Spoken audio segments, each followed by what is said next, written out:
Wives, in the same way, submit yourselves to your own husbands, so that if any of them do not believe the word, they may be won over without words by the behavior of their wives, when they see the purity and reverence of your lives. Your beauty should not come from outward adornment, such as elaborate hairstyles and the wearing of gold jewelry or fine clothes. Rather, it should be that of your inner self, the unfading beauty of a gentle and quiet spirit, which is of great worth in God's sight. For this is the way the holy women of the past, who put their hope in God, used to adorn themselves. They submitted themselves to their own husbands, like Sarah, who obeyed Abraham and called him her Lord. You are her daughters if you do what is right and do not give way to fear.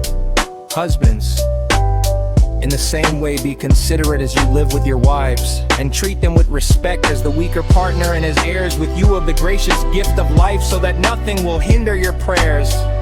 Suffering for doing good.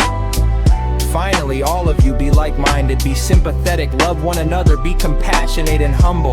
Do not repay evil with evil or insult with insult. On the contrary, repay evil with blessing, because to this you were called, so that you may inherit a blessing. For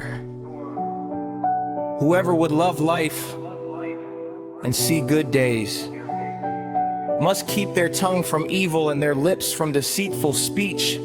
They must turn from evil and do good. They must seek peace and pursue it. For the eyes of the Lord are on the righteous, and his ears are attentive to their prayer.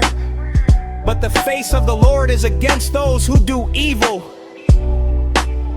Who is going to harm you if you are eager to do good? But even if you should suffer for what is right, you are blessed. Do not fear their threats. Do not be frightened. But in your hearts revere Christ as Lord. Always be prepared to give an answer to everyone who asks you to give the reason for the hope that you have. But do this with gentleness and respect, keeping a clear conscience, so that those who stint maliciously against your good behavior in Christ may be ashamed of their slander. For it is better, if it is God's will, to suffer for doing good than for doing evil.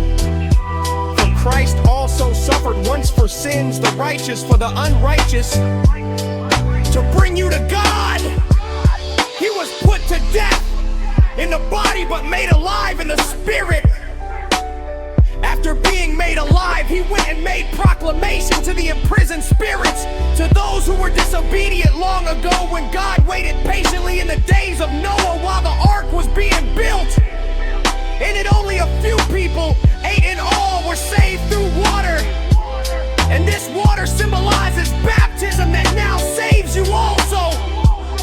Not the removal of dirt from the body, but the pledge of a clear conscience toward God. It saves you by the resurrection of Jesus Christ.